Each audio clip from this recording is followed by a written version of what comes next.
Hashem Hashem Naaseh Ve'Natzliach Boker Or. On est toujours le mercredi 18 du mois de novembre et le 2 du mois de Kislev. Lechem Tovim Shalom. Shiur acheté ce matin par Avi Lalou. Fouach Lema de tous les malades d'Israël, la bracha, pour un bon mazal pour toute sa famille et toute la famille.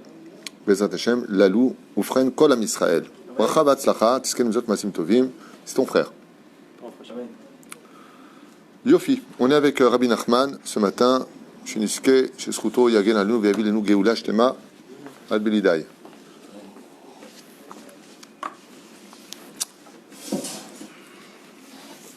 Une vie remplie de richesses, c'est une série qu'on a ouverte, Bezrat Hashem, avec des enseignements de Rabbi Nachman qui ne sont pas tous très clairs à mon goût, parce que Rabbi Nachman est beaucoup plus profond que ce qu'il voudrait laisser paraître.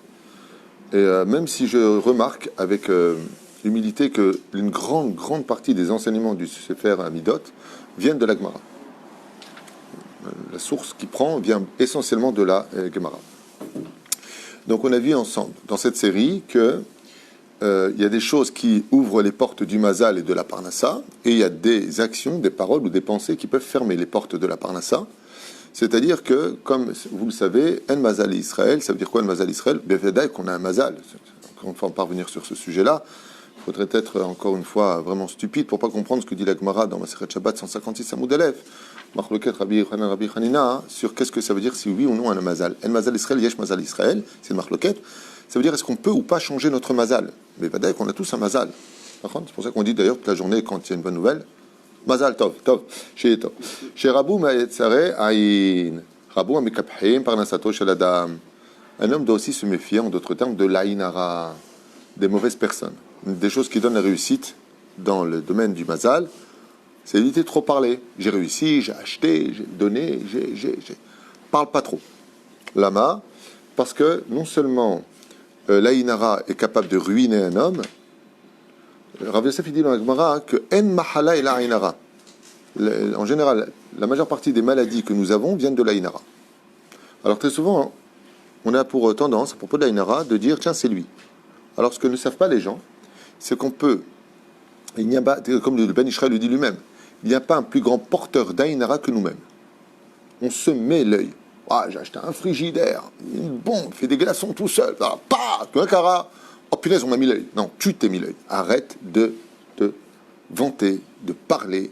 Comme une fois, j'avais posé la question à mon Rosh Yeshiva il y a très très longtemps, je lui ai dit, quel est le secret de la réussite? Il m'a répondu, le silence. Moins tu parles, mieux tu te portes. Et les Français l'ont bien compris. Dans un proverbe, vivons heureux, vivons cachés. En bracha et la samoui minaïn dit la Gemara, c'est pas des Français, ça vient du Talmud il y a 1800 ans en arrière. La bénédiction ne se dépose que de ce qui est caché des yeux. Pas la peine de montrer ta femme, photo, et tu le montres comme ça, regardez comme elle est belle. C'est moi un labrador ou ma femme? Chaz v'shalom. Pas besoin.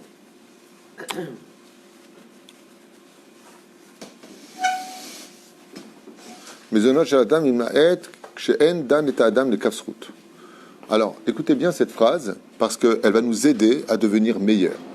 Rabbi Nachman nous lance ici une petite bombe. J'adore Rabbi Nachman, vous le savez, j'adore ses enseignements. Et là, il lance quelque chose que je trouve franchement à retenir.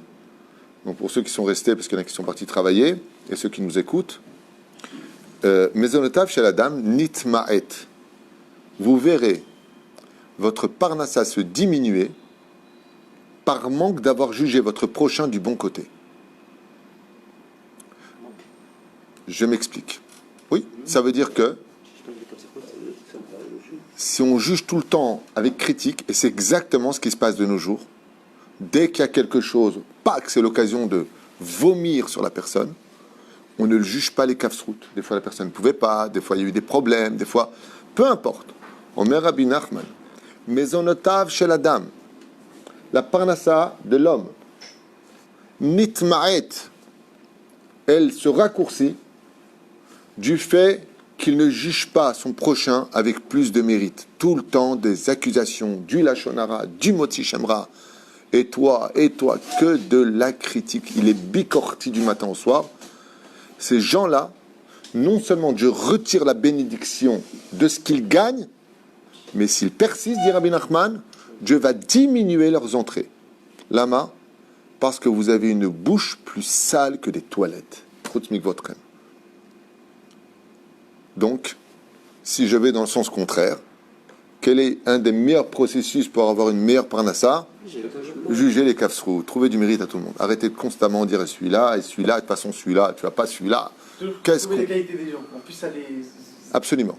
Ça s'appelle d'ailleurs l'amour chinam. Parce que... On n'est personne pour juger, nous. On n'est personne. D'accord. Il y en a qui peut le sortir. Les émages sur Merpo, le fait que nous jugions constamment, parce que vous savez que Avera Goreret Avera, le fait de juger non favorablement des gens amène automatiquement à la critique. Et surtout quand on est séfarade et tunisien, ça commence toujours par les mêmes phrases. On a un truc extraordinaire, les Tunisiens, enfin la planète Tunis, ouais, c'est de toute façon celui-là. De toute façon. De toute façon. C'est ces trois mots qui viennent englober le négatif de toute la personne dont on parle. De toute façon. Il n'a pas de qualité celui-là. Il est tellement noir à tes yeux celui-là. Raval.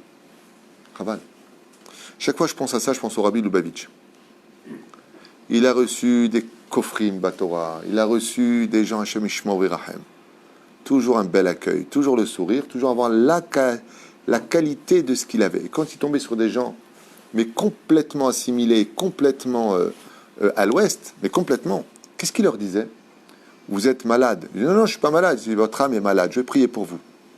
Bezrat Hashem, vous ferez une belle teshuva. Et c'est Yofi. Il disait pas, t'es un débile, tu dis n'importe quoi, de toute façon, t'as aucune qualité. C'est les gens qui sont... Hein? Chat. Fait merde. Donc, si des gens ont des difficultés financières, dans le cas où il y en a sur Terre, je ne sais pas s'il y en a, mais dans le cas où il y a des gens qui n'arrivent pas à joindre les deux bouts, eh bien, Rabbi Nachman vous lance une superbe idée, et qui marche. Prenez sur vous la mitzvah de juger les caves zéchout. Encore une fois, je sais que je suis obligé de faire cette parenthèse, il y a des gens qui sont malades, qui ont des pathologies. Et je sais que je reviens sur ce fameux PN, pervers narcissique. Et Dieu seul sait combien il y en a de plus en plus. Je ne suis pas une personne, au contraire, qui les voit partout. Mais ça fait juste 20 ans que j'étudie ce sujet-là de façon très approfondie. Et quand ça débarque au bureau, je les repère très vite. Je les piège avec mes questions. Et je suis au regret de voir que Béhémet, il y en a. Il y en a peut-être 2 sur 10. C'est pas rien, 2 sur 10. C'est pas rien. Ouais, c'est très difficile. Alors, il y a des gens qui sont jaloux, il y a des gens qui sont mauvais, il y a des gens qui ont des mauvaises énergies comme ça. Tu les juges les kafsrout en disant qu'ils sont malades. Ça ne veut pas dire que, parce que c'est les kafsrout, tu vas les subir. C'est pas ça que je suis en train de dire. Mais au lieu de les critiquer, par exemple, quelqu'un qui est vraiment PN, sachez que cette personne-là, elle est vraiment victime de sa bêtise humaine.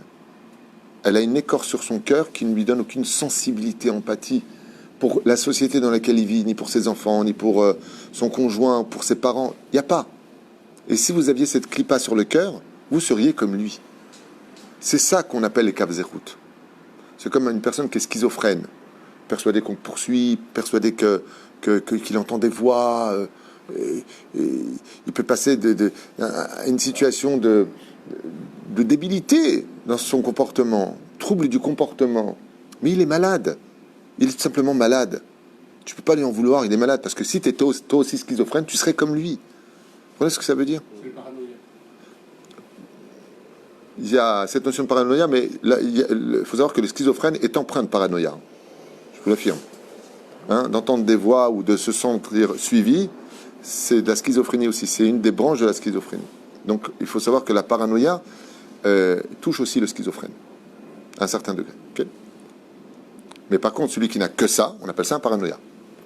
Celui qui n'a que ça, c'est-à-dire il est persuadé constamment que tout le monde lui veut du mal, ça c'est le paranoïa. Un quoi? Un radin, c'est un malade. Vadaï. Pour être radin, il faut vraiment être malade, parce que la nature, on va dire comme ça, que c'est une personne qui n'a pas travaillé l'ouverture de son cœur. Et une des plus belles phrases qu'on puisse dire à quelqu'un aujourd'hui, dans cette génération, apprends à ouvrir ton cœur. Le danger, c'est que quand tu dis à une personne, apprends à ouvrir ton cœur, eh bien, il va l'ouvrir vers aussi des couloirs très ombragés qui vont le happer et l'emmener dans l'assimilation. C'est-à-dire que quand on apprend à ouvrir son cœur, Dieu nous dit, ouvre ton cœur, mais ne suis pas ton cœur. Une différence. Vélo, tato, Rachel va parler. Faire très attention. Avoir un cœur ouvert. Par exemple, est-ce que quelqu'un m'a posé la question, il m'a dit un jour, est-ce qu'on a le droit de détester les non-juifs ou est-ce qu'on doit aimer les non-juifs? Je lui dis, j'ai jamais lu qu'on doit détester les non-juifs. Par contre, j'ai lu qu'on doit aimer toutes les briottes, toutes les créations. Moi, j'ai pas de problème avec les non-juifs. Moi, je les aime, j'ai pas de problème avec eux. Tant que vous ne me faites pas du mal. Tant que vous ne touchez pas mon peuple. Mais moi, je vois des fois ici des Arabes qui travaillent, ils disent bonjour, au revoir. Je vois des Russes qui ne sont pas juifs et qui travaillent. Une personne qui a une boutique à côté avec une croix, bon, son problème, mais elle ne fait pas de mal, elle ne me dérange pas. Nous aussi, on a vécu en Russie, nous aussi, on a vécu dans leur pays. Donc, ça, je respecte. Mais que tu m'empêches dans mon pays de vivre mon judaïsme, que tu m'empêches dans mon pays de me lancer des pierres, oh, là, j'accepte pas. On a la différence. Vis la brioute, pourquoi pas? Alors quoi, on a vécu 2000 ans chez vous et vous venez chez nous, on ne vous accueille pas? C'est une ordonnance de la Torah. Tu recevras l'étranger chez toi avec bienveillance, car toi-même, tu as été étranger chez lui. Mais nous, là-bas, on n'a pas jeté des pierres, on n'a pas brûlé leur truc, on leur a pas dit, vous ne ferez pas le christianisme ou l'islam. On n'est pas venu leur guider leur vie. On n'a jamais dit aux Chinois, alors qu'on a 15 000 juifs à Shanghai, non, vous n'allez pas pratiquer Yang Tse-Kiang. Je sais pas quoi. On est dans notre coin, on ne vient pas diriger les autres. On s'est toujours comporté comme des étrangers dans leur pays. C'est toute la différence. Donc tant qu'on a des étrangers et qu'ils respectent la vie dans laquelle nous sommes, vivez votre vie. On ne va pas vous dire ne faites pas ce que vous avez à faire, mais laissez-nous vivre la nôtre. C'est ça. Faut faire attention à ça. Ouvrir son cœur, c'est une chose essentielle. Parce qu'on est dans un monde qui manque de cœur. On manque de cœur dans ce monde dans lequel on vit. Il faut avoir du cœur. La Torah nous dit, fais pas de mal à un animal. Ne vexe pas ni un non-juif ni un juif. Fais attention et du respect. Moi, j'ai énormément de non-juifs qui m'écrivent. Encore ce matin, à 2-3 heures du matin, du Congo, de je sais pas d'où, de partout ça m'écrit. Et je lui dis, bonjour l'ami, voilà pour votre question, voilà pour votre réponse. Il y a même un arabe qui m'a écrit, j'ai un problème de shlom bayit. J'étais mort de rire. Il écrit comme ça. Bonjour Rav Tuitou, je vous suis depuis 3 ans, j'ai un problème de shlom bayit. Voilà, ma femme, nanana, parce qu'elle est jalouse de mon autre femme, c'est très marrant à dire. Hein? Qu'est-ce que vous me conseillez de faire? Alors je lui ai expliqué, vous avez de la chance, parce que dans la jalousie, il y a une forme d'amour. Je vais donner la solution. J'attends maintenant sa réponse. Enfin, c'est par rapport à son problème à lui. Mais j'aurais très bien pu lui dire, va voir un marabout, va voir ton truc de chez vous, quoi, votre, comment on appelle ça, l'imam. Mais il s'adresse à toi. C'est comme quelqu'un te demande de l'aide et tu dis va au cotel. Alors il te répond, mais si j'avoue aller au cotel, je ne serais pas venu te voir. On va te voir toi. Hein, donc les kafsrout, c'est vraiment un enseignement qui demande beaucoup de temps.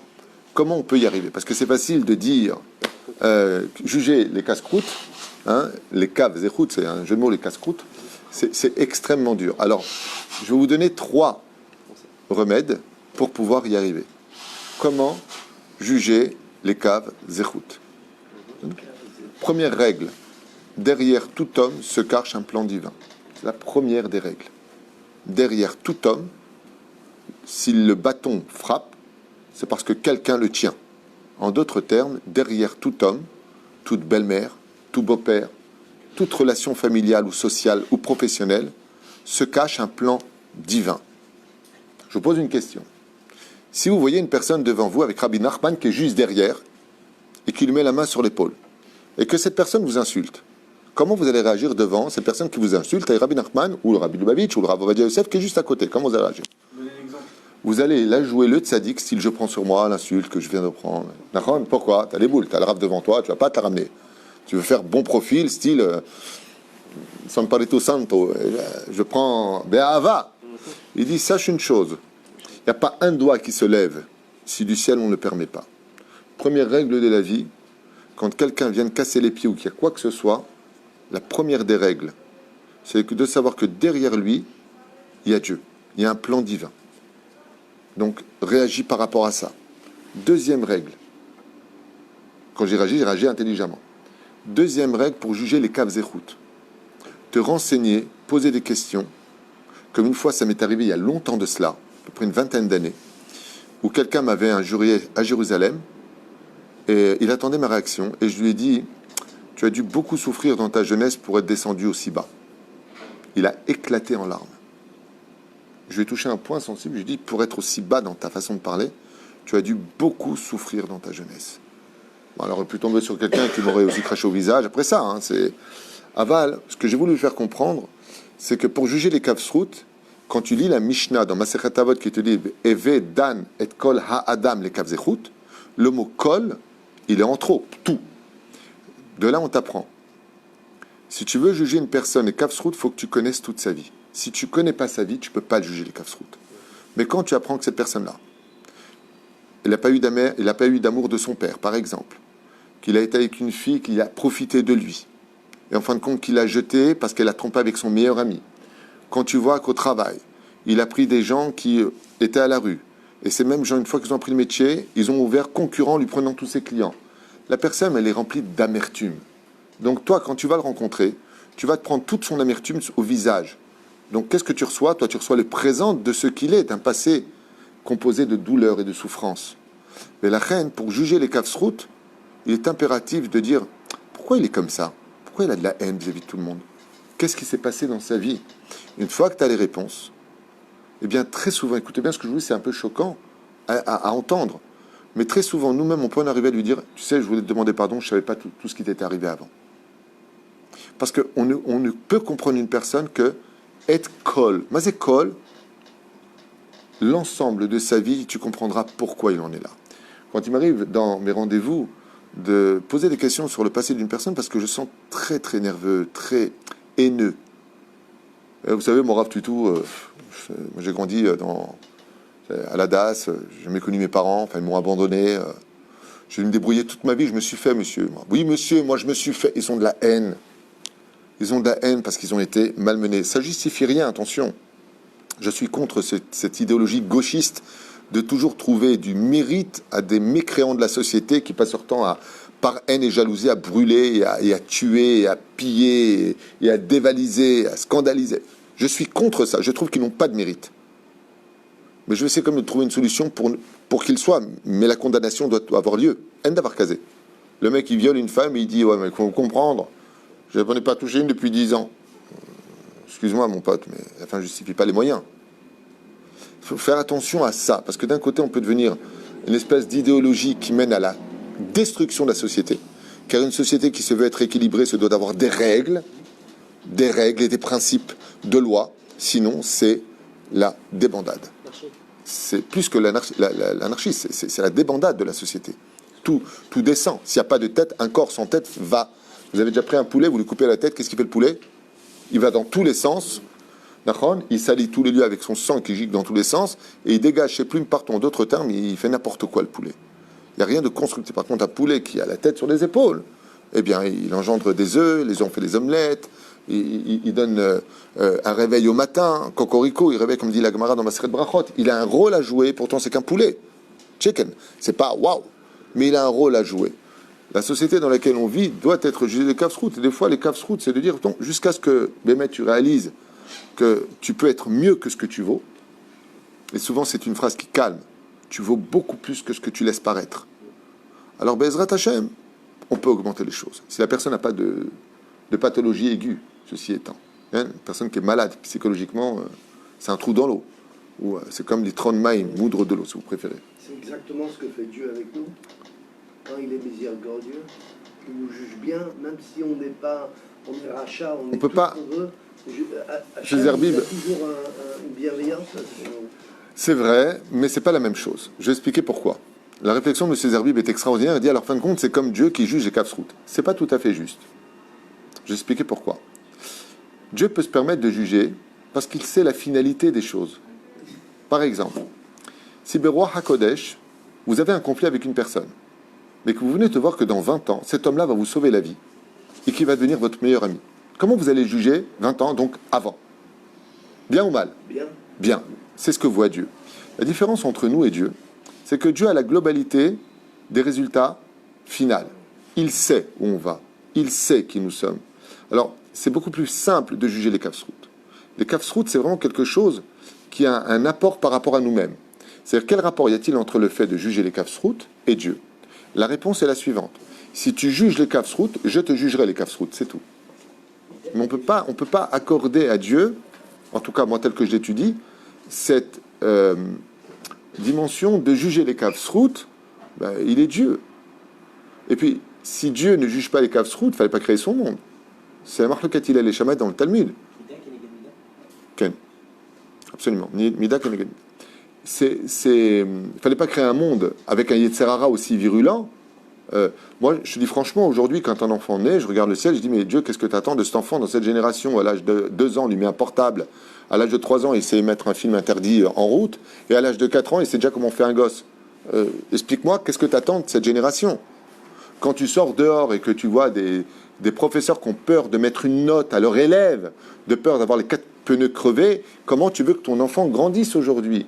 Quand tu es dans une génération où on n'a plus du tout d'empathie les uns pour les autres et qu'à la limite, quand quelqu'un est en train de crever, on lui dit bah, c'est bien fait pour toi, comment tu veux que ton enfant grandisse?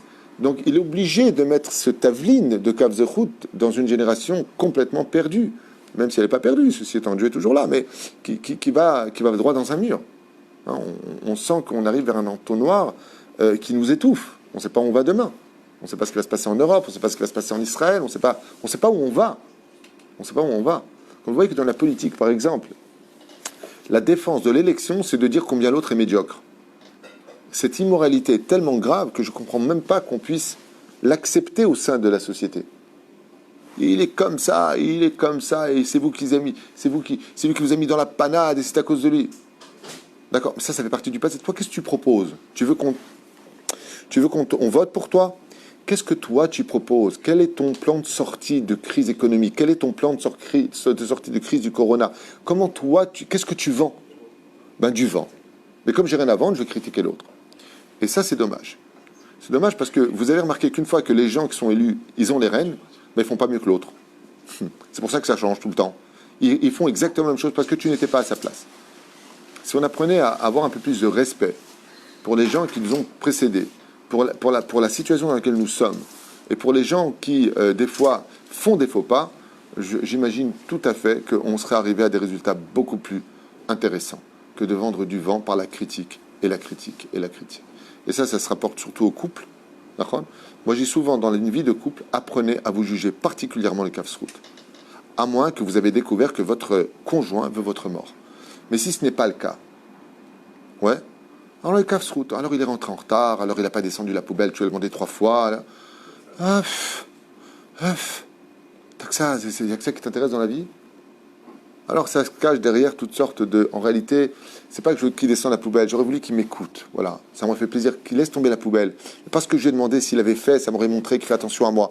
Donc en réalité, voilà, c'est caché derrière plein de choses, mais qui vont déborder dans du n'importe quoi, parce que les messages ne sont pas réellement décodés dans le langage d'un couple ou dans la famille ou autre.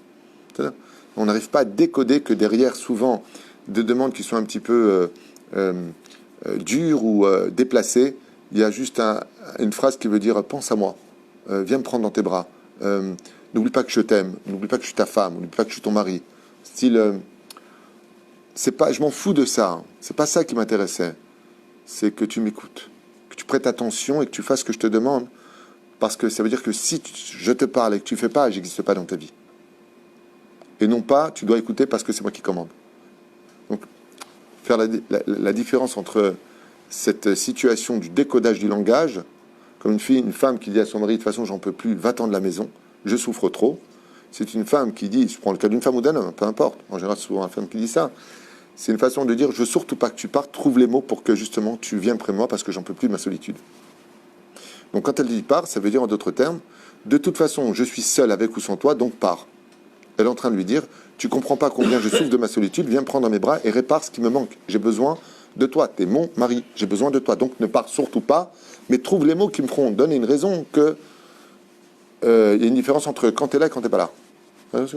C'est décoder les mots, décoder le langage. C'est aussi juger les Kavsrout. Savoir lire entre les phrases, c'est une façon de juger les Kavsrout. Qu'est-ce qu'il a voulu dire? Et j'aimerais juste finir avec ça, pour comprendre que on est loin. Regardez les WhatsApp. Quand vous recevez des messages SMS, WhatsApp et autres, même par mail, tu peux le lire avec un ton de colère incroyable. Et donc, t'as vu ce qu'il me répond? Parce que combien de fois ça m'est arrivé ça? Alors tu ouais, regardez comment il me répond. Et moi, je lui lis la phrase avec un ton beaucoup plus cool. Et je lui dis, pourquoi tu me l'as lu avec colère? Il me dit, parce que c'est ce qu'il a voulu dire. Non, je dis, toi, t'es en colère. toi, tu es en colère. Donc, tu le traduis avec colère. Moi, je ne suis pas en colère, je te lis, il t'a très bien répondu. Ah bon, d'accord. On a évité une histoire parce que j'ai simplement changé le ton de la lecture. Aujourd'hui, qu'est-ce qu'on fait? On met LOL, comme il m'a écrit une fois Avram. Je ne connaissais pas tous ces trucs. Il m'a envoyé MDR. Mort de rire. Mais moi, je ne savais pas, je croyais qu'il m'avait marqué MERDE. Quand vous avez dit à votre femme, Non, je l'ai appelé. Je lui ai dit, c'est quoi? Comment tu m'écris une chose pareille? Il dit, pourquoi? Tu te rappelles? MDR, moi, mort de rire. Moi, je ne connais pas ces trucs-là. La vérité, moi, quand je marque, je plaisante ou je suis clair. Moi, j'ai appris à marquer LOL maintenant. c'est pas de cette génération. D'accord? Mais souvent, il y a 2 jours, j'ai écrit à quelqu'un et je voulais le remettre un petit peu à sa place. Je lui ai écrit, prends ce message avec amour et donne-lui un ton de douceur. Donc, ne le lis pas avec colère. Je voulais le remettre à sa place. Ah ben, pourquoi je fais ça? Parce que tu peux très bien le lire en disant, mais attends, t'as vu comment il m'écrit celui-là? Les nerfs. En réalité, vous connaissez l'histoire de cette femme qui, pour la première fois de sa vie, va à l'hôtel. Elle va à l'hôtel comme ça. Pour la première fois de sa vie, c'est parce que c'est un hôtel. Elle a vécu dans une bourgade en Amazon. Elle n'a jamais vu un miroir. Elle n'a jamais vu un hôtel. Elle n'a jamais rien vu. Elle rentre là-bas et elle demande une chambre. Pour la première fois de sa vie, elle monte dans la chambre. Et elle redescend hyper en colère. Elle dit, je comprends pas. Vous aviez dit que j'aurais ma chambre. Et alors, il dit, ben, il y a une sale femme là-bas avec une tronche. Qu'est-ce qu'elle est moche. En plus, elle a une tête de mort comme ça. Elle a de la haine dans les yeux. Alors, le mec, il dit, excusez-moi, madame, mais votre chambre n'est pas habitée par quiconque. Elle n'a pas été louée. Il n'y a personne. Vous ne me croyez pas? Alors, il dit, oui, ben, venez avec moi. Alors, il ouvre la porte, il voit qu'il n'y a personne dans la chambre. Non, non, non, non, non, elle est dans l'armoire. Et là, il regarde comme ça, l'armoire. Il ouvre la porte de l'armoire et il dit, mais madame, il y a des étagères. Il dit, non, juste à côté, regardez. Et il y avait un miroir. Il dit, elle est là. Et en plus, elle m'imite, cette pourriture. Alors le mec, il dit, madame, c'est un miroir. C'est-à-dire que elle a défini ce qu'elle était. Et c'est la 3e chose à retenir pour juger les Kafsrout. Quand toi, tu vas bien dans ta vie, quand Béhémet, tu t'aimes, tu as du respect pour toi, ça veut dire que tu n'habilles pas n'importe comment. Quand Béhémet, tu t'offres une vie équilibrée en ton sein, tu vis bien vis-à-vis des autres. Parce que comme tu es équilibré, tu es bien. Ben même, vous savez, quand vous avez le vélo, vous savez, il y a le vélo, puis il y a les roues de chaque côté, le tricycle, quand tu roules sur une pierre, qu'est-ce qui se passe avec le vélo? Ben, hop, mais il te remet à ta place. C'est là pour équilibrer ta vie. Quand une personne, grâce à Dieu, il marche avec ses 3 roues derrière, Abraham, Tzrak et Yaakov, et Dieu devant, la roue qui est devant, même s'il tombe sur des cailloux sur son chemin, c'est pas grave, on laisse tomber. Il est malheureux en ce moment, il est énervé, c'est pas grave. Lama, parce qu'il est équilibré.